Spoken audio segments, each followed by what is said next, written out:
जल प्रबंधन, water management. जैसा कि हम जानते हैं, ऐसा लगता है कि पृथ्वी पर जल बहुतायत से उपलब्ध है, जल की कोई कमी नहीं है। क्योंकि जब हम नदियों को, झीलों को और समुद्र का जो पानी है उसको देखते हैं तो ऐसा लगता है पृथ्वी पर पानी ही पानी है। जो उसका जो सतह है पृथ्वी की, उसके लगभग 3/4 जो भाग है वो जलमग्न है। किंतु ये जो जल है, या यूँ कहें पृथ्वी सतह पर जो जल है, वो समस्त जल हमारे लिए यूज़फुल नहीं है। जो है हमारे उपयोग के लिए उसका जो है उपयोग नहीं है। एक तरह से हमारे लिए वो उपलब्ध होते हुए भी उसका जो है उपयोग नहीं कर सकते।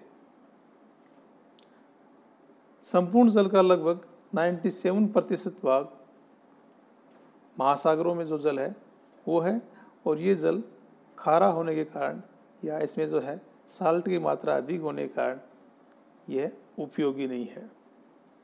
इसके अलावा जो 2% जो जल है वो बर्फ़ के रूप में जो पर्वत श्रृंखलाएँ हैं या जो ध्रुवीय भाग हैं वहाँ पर जमा हुआ है, एक तरह से आच्छादित है। और जो 1% या उससे भी कम जो मात्रा है वो हमारे लिए यूज़फुल है, उपयोगी है। नदियों, झीलों और तालाबों में या जो भूजल के रूप में जो जल उपलब्ध है वो जो है उसका कुछ भाग, क्योंकि झीलों का जो समस्त जो पानी है वो एक तरह से उपयोगी नहीं है, क्योंकि खारे पानी की झीलें भी हैं। लेकिन जो नदियां हैं जिसमें मीठा पानी होता है, या जो मीठे पानी की झीलें हैं, या जो तालाब जो बरसात के पानी से बने हैं, ये जो जल है ये हमारे लिए उपयोगी होता है। इन्हीं स्रोतों पर जो है अधिकांश स्थल जो जीव हैं वो निर्भर रहते हैं। यानी जो पृथ्वी पर जो जीव जंतु पाए जाते हैं वो इसी पर निर्भर रहते हैं। तो इस बात को ध्यान में रखते हुए ये बिल्कुल एक तरह से स्पष्ट हो जाता है कि जल एक तरह से दुर्लभ वस्तु है। देखने में तो ये लगता है कि ये पर्याप्त मात्रा में है, और इस पर्याप्त मात्रा को देखते हुए या जो है हम एक तरह से अनभिज्ञ बने हुए हैं कि जल पर्याप्त मात्रा में है, लेकिन वास्तव में जल जो है बहुत ही कम मात्रा में है, और इसका समय रहते अगर संरक्षण नहीं किया गया तो आने वाले समय में एक विकट समस्या पैदा हो सकती है। इसलिए जल को जो है संरक्षित करना आवश्यक है। जल के विविध उपयोग के लिए जो है इसकी मांग डे बाय डे जो है बढ़ती जा रही है। जो जो मनुष्य की आबादी बढ़ रही है, आबादी बढ़ने के साथ ही जो प्योर पानी है या जो जल है उसकी मांग भी बढ़ती जा रही है। या अपन कह सकते हैं नए मनुष्य के जन्म से ही प्रति व्यक्ति जो जल है उसकी उपलब्धि लगातार घटती जा रही है। कहने का मतलब ये हुआ जो जो आबादी बढ़ती जा रही है तो ये उपयोगी जो जल है जो हमारे जीवन के लिए आवश्यक है, जिसको हम पीने के काम में लेते हैं या अन्य काम में जो लेते हैं, उसकी मात्रा दिन प्रतिदिन कम होती जा रही है। हम ये भी देखते हैं हमारे आसपास में या हमारे घरों में भी कई बार नल जो है खुले रह जाते हैं, और नल जो है बेकार ही बिना काम के ही वो जो है बहता रहता है और बेकार हो जाता है, वो चलता रहता है, वेस्टेज चला जाता है। तो जहाँ पानी अत्यंत दुर्लभ न हो या किसान खेतों में ज़रूरत से ज़्यादा जल छोड़ते हैं तो सतही जल स्रोतों में समय या जानवरों के मलमूत्र डालकर उसे एक तरह से प्रदूषित करते हैं।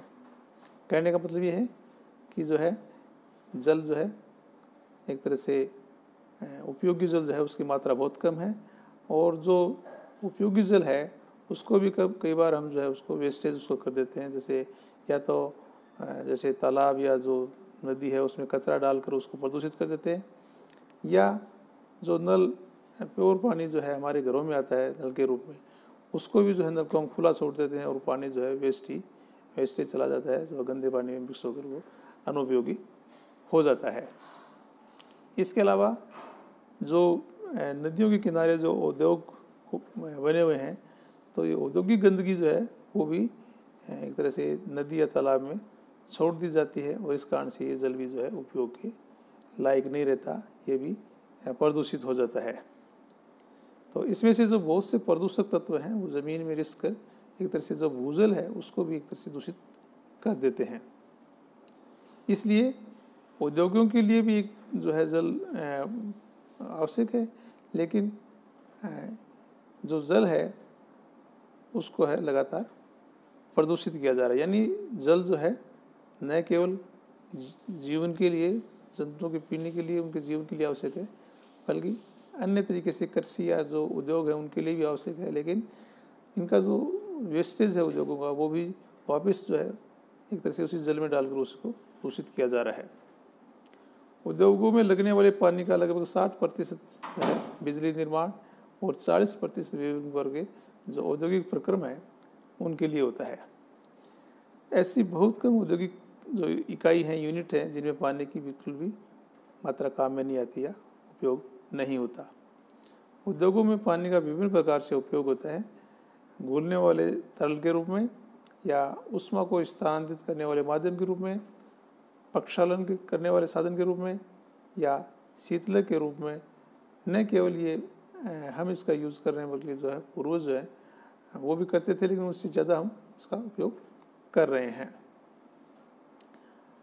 इसी तरह से हम जो है अनेक ऐसी वस्तुओं का जो है उपयोग करने लगे जो जिनसे बनने वाले जो है जो वस्तु है उसमें पानी ज़्यादा काम में आता है। इस कारण से एक तरह से पानी जो है वेस्टेज होता है, या जो है अनर्थ उसका, या ये क्यों कहें कि जो है अनुपयोगी हो जाता है वो। अतः हम एक ऐसी परिस्थिति का सामना कर रहे हैं जहाँ एक सीमित पदार्थ जो है वो उसकी मांग डे बाय डे बढ़ती जा रही है। और इस सीमित पदार्थ क्या है? पानी की जो मांग है दिन प्रतिदिन बढ़ती जा रही है। न केवल मनुष्य बल्कि अन्य जीवधारी भी जो है इन विषम परिस्थितियों के परिणामों को भुगत रहे हैं। यदि हम जल्दी जो है जल संरक्षण के बारे में कोई एक भविष्य को देखते हुए सही योजना अगर नहीं बनाएंगे तो एक महासंकट का सामना करना पड़ेगा। कई बार आपने अखबार में पढ़ा होगा, सुना होगा कि आने वाला जो विश्व युद्ध है वो पानी को लेकर भी हो सकता है। तो ये सत्य बात है। आज भी हम जहाँ डेजर्ट एरिया में, या जो डेजर्ट के जो दूर दराज के ग्रामीण एरिया है, वहाँ देखते हैं तो पानी के लिए एक लंबी लाइन लगती है। शुद्ध पानी के लिए जो है नहर का जो पानी आता है वो पर्याप्त मात्रा में नहीं होता, और जो समय आता है वहाँ पर 1 या 2 नल होते हैं, और जो ग्रामवासी हैं वो एक बड़ी लाइन के रूप में घंटों तक वहाँ खड़े होकर उसका इंतज़ार करते हैं। अब हम बात करेंगे जल संसाधन के संरक्षण का प्रबंधीकरण, कि जो जल संसाधन है, जल स्रोत हैं, उनका संरक्षण कैसे किया जाए, उनका जो है प्रबंधन कैसे किया जाए। तो सबसे पहले बेहतर कृषि प्रक्रियाएं। कृषि के रूप में हम जो जल का उपयोग कर रहे हैं तो इस तरह से हो कि जल जो है वहाँ पर वेस्टेज नहीं हो। जैसे हम करें बूंद बूंद सिंचाई योजना, फव्वारा योजना, तो इस तरह से जो है जल जो है उसके कम मात्रा में जो है पर्याप्त मात्रा में फसल जो है वो हो सकती है। इसलिए ऐसे तरीके, वैज्ञानिक तरीके, साइंटिफिक तरीके, आधुनिक तरीके जो है वो काम में लेने चाहिए, जिससे कि जल की मात्रा का सर्वाधिक उपयोग हो और वो जो है कम से कम जो है पानी में जो है अधिक मात्रा में पैदावार हो सके। तो कृषि में ही जल का जो है एक तरह से मानते हैं हम सर्वाधिक उपयोग होता है। और जहाँ पर्याप्त वर्षा नहीं होती वहाँ पर कृषि जो है सिंचाई पर ही आधारित होती है। किंतु सिंचाई पर आधारित कृषि में बहुत पानी वेस्ट चला जाता है, जैसा कि हम जानते हैं।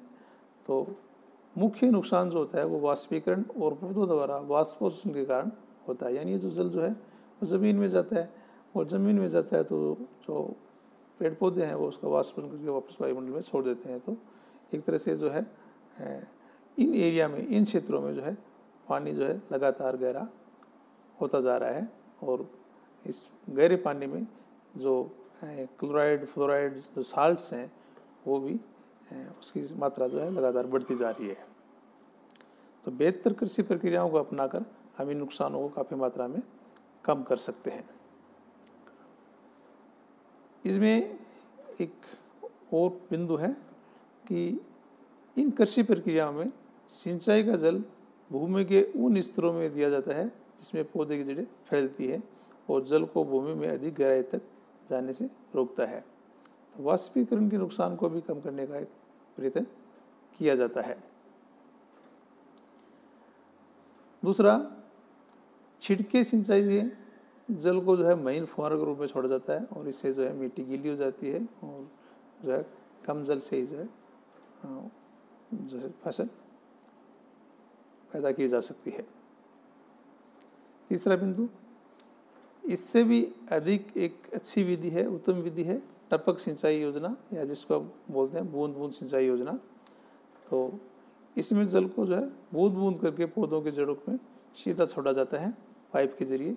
पाइप में थोड़ा सा हल्का सा लीकेज होता है ताकि जो है बूंद बूंद करके पानी जो है रिसता रहता है और जो है एक साथ पानी का वेस्टेज भी नहीं होता और जो पर्टिकुलर प्लांट है, पादप है, उसको पानी पर्याप्त मात्रा में मिल जाता है। अगला बिंदु है, वर्षा होने पर जल बड़ी तेज़ी से जो है ढलान का जो एरिया है वहाँ की ओर बहता है और अपने साथ जो है उपजाऊ मिट्टी को भी वो ले जाता है।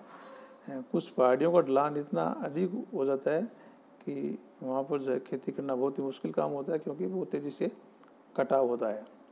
ढलानों से बहते जल के वेग को या जो प्रवाह है उसको कम करने और जल को एक स्थायी या यूँ कह सकते हैं स्थिर रखने के लिए ज़मीन में जो है उसको उतरने के लिए एक तरह से पर्याप्त समय मिल जाता है। इसलिए मिट्टी का जहाँ पर जो कटाव हो रहा है उस एरिया में जो है एक तरह से बाढ़ या उसको जल को जो है एकत्र करके ही काम में लिया जाना चाहिए। वहाँ पर कोई बांध वगैरह बना के इस तरह से, ताकि जो है वहाँ मिट्टी नहीं कट सके और फसल का नुकसान नहीं हो सके। इसी तरह से जो कंटूर खेती है वहाँ पर भी जो है इन उद्देश्यों को प्राप्त करने के लिए जो है प्रयत्न किया जाता है और इस पद्धति में ढलानों पर जो है समोच्च रेखाओं पर भी जो है समतल पेटियों में फसल उगाई जाती है। अन्य पत्तियाँ उसमें भी जो है एक तरह से फसलों को भी एक के बाद एक तरह से रोटेशन से जो है उसका यूज़ करना चाहिए, उसको बोना चाहिए और इससे जो है वो फसल जो है तेज़ी से ग्रो होगी और जो है जो ऐसी फसलें भी हम उगा सकते हैं जिसमें जल की कम मात्रा में आवश्यकता होती है। विशेष तौर से जो डेजर्ट एरिया में जहाँ पानी की वैसे ही कमी होती है, तो ऐसे एरिया में जो कम पानी से जो है तेज़ी से ग्रो करने वाली जो फसलें वो उगानी चाहिए।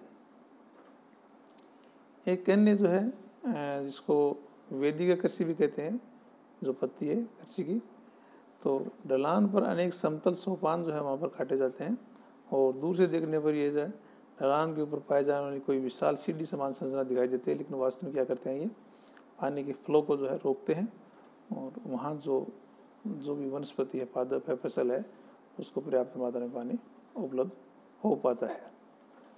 या उस जगह पर जो है ईंट जमा कर एक तरह से पुख्ता किया जाता है ताकि पानी जो है उसका फ्लो कम हो सके और पानी जो है वहाँ की जो फसल है उसको पर्याप्त मात्रा में मिल सके। तो सोपानों की समतल सतह पर फसलें उगाई जाती हैं और इस प्रकार की खेती में वर्षा का जल ढलानों में तेज़ी से बह नहीं पाता और वहाँ पर रुक जाता है और इस कारण से जो ज़मीन है वहाँ पर जो है पर्याप्त मात्रा में जो जल है उपलब्ध होता है और ये जो है धीरे धीरे रिस कर वो जो है जलाशय तक पहुँचता है। एक अन्य पत्ती जल का पुनः उपयोग, यानी एक बार जल अगर हमने काम में ले लिया तो उस जल को हम ये मानते हैं कि ये अगर यहाँ से काम में लेने के बाद ये ख़राब हो गया, वेस्टेज चला गया, लेकिन इस जल को हम पुनः काम में ले सकते हैं और इस तरह से जल का जो है एक तरह से सदुपयोग किया जा सकता है। तो मनुष्य जल का जो है विभिन्न उद्देश्यों के लिए उपयोग करता है, जैसे कि हम जानते हैं, और अपनी जो क्रियाविधि हैं, गतिविधि हैं, उसके द्वारा उसमें कोई न कोई जो मलिन पदार्थ मिल जाता है, जैसे नहाने से, कपड़े धोने से, मलमूत्र से, इस तरह से उसमें जो है अपशिष्ट पदार्थ मिक्स हो जाते हैं। तो साबुन के अवशेष, भोजन के कारण चिकनाई, औद्योगिक अपद्रव्य, उर्वरक, कीटनाशक और मनुष्य और जानवरों से पनपने वाले अनेक सूक्ष्म जीव जो इत्यादि इसमें मिक्स हो जाते हैं। तो इस प्रकार से जो प्रदूषित जल को साधारणतः हम किसी जलाशय में या ऐसी जगह छोड़ देते हैं, वहाँ पानी इकट्ठा रहता है और वो यूजलेस होता है। और बाद में जो है अपन अगर इसको पुनः फिल्टर करके जो है सिंचाई भी की जा सकती है और उसको पीने के काम में भी लिया जा सकता है। क्योंकि महानगरों में जहाँ पानी की एक विकट समस्या होती है, तो इस तरह से जो एकत्र जल है या उसका पुनः जो उपयोग है, इसके द्वारा जो है एक आपूर्ति की जा रही है, उसका शुद्धिकरण किया जाता है और पुनः जो उसको जो यूज में लिया जा रहा है। कपड़े धोने या बर्तन मांजने का जल है, इस तरह से जो है एक तरह से हम कह सकते हैं वो शुद्ध भी नहीं है, लेकिन वो इसमें बहुत ज़्यादा वो वेस्टेज भी नहीं है। तो इस तरह के जल को जो है हम पुनः उपयोग में ले सकते हैं। कपड़े धोने के बाद जो भी जल बचता है, तो उसमें से साबुन के अवशेष है उसको दूर करके और उसको रेत में उडेल कर सकते हैं, और रेत से छनकर पुनः जल जो है प्लांट की जड़ों तक जाकर जो है उनको एक तरह से ग्रो में मदद करता है। तो इस प्रकार से उपयोग किए गए जल के जो है अनावश्यक पदार्थ निकाल कर जो है पुनः उपयोग हम उसको कर सकते हैं, और इस तरह से जो बहुमूल्य जल संसाधन है इसको हम बचा सकते हैं। जैसे कि मैंने अभी बताया, बड़े शहरों में जो घरों में औद्योगिक जो इकाइयाँ हैं उनसे निकले गंदे जल को जो है साफ करके पुनः उपयोग लेने की जो प्रवृत्ति है वो लगातार बढ़ रही है, क्योंकि एक तरह से जल जो है, शुद्ध जल जो है, उसकी मात्रा डे डे जो है कम होती जा रही है। लोगों को पीने के लिए पानी जो है पर्याप्त मात्रा में उपलब्ध नहीं हो रहा। इस कारण से जो है जो जल है, जो वेस्टेज के रूप में हमने उसको छोड़ दिया है, उसको पुनः जो है शुद्ध करके काम में लेने की प्रवृत्ति दिन प्रतिदिन बढ़ती जा रही है। अगला है जल कृषि एवं समुद्र कृषि प्रबंधीकरण। तो विश्व के समस्त जल भंडार वास्तव में जो है जीवन के लिए एक तरह से वरदान है, और इन जन संसाधनों के माध्यम से अनेक उपयोगी खाद्य पदार्थों का जो है उत्पादन किया जाता है। तो आज मानवता के लिए सबसे अधिक आवश्यकता जो पदार्थ है वो प्रोटीन की आपूर्ति एक तरह से है, और ये जो है संसाधन जो है जल कृषि या जो समुद्र कृषि है उसके द्वारा इसकी आपूर्ति होती है। तो समुद्र जल और समुद्र जल में अनेक प्रकार की जो मछलियाँ, जैसे झींगा मछली, इसको हम प्रॉन भी बोलते हैं, या लोबस्टर, केकड़े, इस तरह के जो जलीय जंतु है इनका उत्पादन किया जाता है, और इन आर्थिक महत्व के जो जलीय जंतु के उत्पादन से जो है एक तरह से प्रोटीन भी पर्याप्त मात्रा में मिलती है, साथ ही बहुत से जीवों का जो है एक भोज्य पदार्थ होता है, और ये जल कृषि के रूप में जो एक्वा कल्चर है उसके रूप में इसका जो है बढ़ावा दिया जा रहा है, जिससे लोगों की आमदनी भी बढ़ रही है। एक साथ जो है कई उपयोग जो है हो रहे हैं। तो जल कृषि को जो है एक तरह से हम दो भागों में जो है बांट कर इसको समझ सकते हैं। पहला सवस जल कृषि यानी फ्रेश वाटर और इनलैंड फिशरीज। समुद्र जो सवस जल स्रोत हैं, यानी सवस जल के जितने भी स्रोत हैं, जैसे नदी है, झरने हैं, पोखरें, झील, पोखर का मतलब तालाब, झीलें आदि जो है सवस जल के कृषि संसाधन माने जाते हैं। इसी तरह से जो समुद्री जल कृषि मैरीकल्चर ऑफ ओशियनोग्राफी, तो इसमें जो है समुद्र है, महासागर है, इनको सम्मिलित किया गया है, और यहाँ पर जो है एक जो है जो कम साल्ट वाले जो एरिया हैं वहाँ पर जो है जो जीव, विशेष तौर से जो मछलियाँ जहाँ पर अनुकूलित महसूस करती हैं अपने आप को, वहाँ पर इनको बढ़ावा दिया जाता है, इनके उत्पादन को बढ़ावा दिया जाता है। तो सवस जल कृषि विश्व भर में जो है लगभग सभी देशों में अनेक सवस जल स्रोत हैं, और अगर हमारे देश की अगर हम बात करें, भारत की बात करें, तो गंगा एक ऐसी नदी है लगभग जो है 3129 किलोमीटर लंबे क्षेत्र में बहती हुई अनेक सहायक नदियों से जुड़ती हुई, जैसे यमुना, गोमती, घाघरा, कोसी, गंडक, चंबल, सोन इत्यादि का निर्माण करती है। और ये फिर जो है हिमालय से ये जो ब्रह्मपुत्र, चिनाब, झेलम, रावी, व्यास आदि विशाल नदियाँ जो है और इसकी सहायक नदियाँ निकलती हैं। तो नदियों के अतिरिक्त जल जो है, ये अतिरिक्त जो झील, सागर, प्राकृतिक बांध, तालाब आदि भी जो है जलीय कृषि के संसाधन हैं। एक अनुमान के मुताबिक लगभग 96 लाख हेक्टेयर जो है और 75 लाख से अधिक लोग जो हैं जल कृषि से अपनी रोजी रोटी कमा रहे हैं। यानी जो एरिया है जल कृषि का वो कितना है, 96 लाख हेक्टेयर, और लगभग 75 लाख से ज़्यादा लोग जो है इस व्यवसाय से जुड़े हैं, जल कृषि से जुड़कर अपनी आजीविका चला रहे हैं। 23,000 से अधिक लोग जो है परोक्ष रूप से मछली पालन में या जो बर्फ़ है, बर्फ़ के जो प्रोडक्ट हैं उनके द्वारा जो रोज़गार प्राप्त कर रहे हैं। अब हम बात करें समुद्री जल कृषि। समुद्री जल कृषि की तरह है समुद्री जल कृषि भी जो है बहुत महत्वपूर्ण है। और भारत में तीनों ओर से, यानी भारत का जो अगर भूभाग देखें तो उसके दक्षिण में समुद्र है, पश्चिम में भी समुद्री भाग है, और पूर्व में जो बंगाल की खाड़ी है उधर भी समुद्र से घिरा हुआ है। इस तरह से तीनों भूभाग है, वहाँ पर समुद्री सीमा लगती है। और इस कारण से जो है एक तरह से जल कृषि का जो है उत्पादन यहाँ पर एक तरह से असीमित संसाधन के रूप में उपलब्ध है। विश्व कृषि एवं खाद्य संगठन की लगभग कई रिपोर्ट जो है उसको अगर देखें हम तो जो उत्पादन है वो लगातार हमारा बढ़ता जा रहा है। और भारत सरकार जो है उत्पादन बढ़ाने के लिए एक तरह से विशेष ध्यान भी दे रही है, क्योंकि इससे न केवल जो है रोज़गार मिल रहा है बल्कि एक तरह से जो विदेशी मुद्रा है वो भी जो है एक तरह से निर्यात द्वारा प्राप्त हो रही है। इसलिए समुद्र जल कृषि का जो है इसका संरक्षण जो है वो भी करके जो है इसको एक तरह से इस कृषि योजना को या जो स्कीम है उसको बढ़ाया जा सकता है।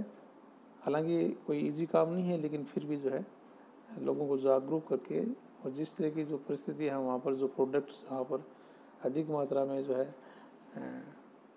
जो पाए जाते हैं तो उनको बढ़ावा दिया जाकर और अधिक आय और रोज़गार जो है प्राप्त किया जा सकता है। तो इसके लिए ज़रूरी है कि ये जो जल स्रोत हैं, चाहे वो समुद्री हो या ये सर्वजलीय स्रोत हों, इनको प्रदूषण से बचाया जाए। और ये जो जल है जिसको हम मात्र ये नहीं समझे कि पीने के काम में ही आ रहा है, ये पीने के अलावा कृषि, उद्योग और अन्य इसके जो यूज़ हैं सब जगह इसका उपयोग डे बाय डे बढ़ता जा रहा है। जनसंख्या बढ़ रही है, इसलिए भी जो है जल की मांग लगातार बढ़ती जा रही है। इसलिए जल को बचाना अत्यंत आवश्यक है। अगर समय रहते सजग नहीं हुए और इसको अगर ध्यान नहीं दिया तो आने वाली पीढ़ियाँ जो है वो हमें कोसेंगी और उनके लिए एक तरह से दुर्लभ होगा। हमें पानी का जो है एक नया स्रोत जो है समुद्र जो है उसको साफ सफाई से जो है पानी अपने को मिलने की जो है प्रयास करना पड़ेगा। अदरवाइज़ जो है ये जो 1% जल है वो लगातार कम होता जा रहा है। Thank you.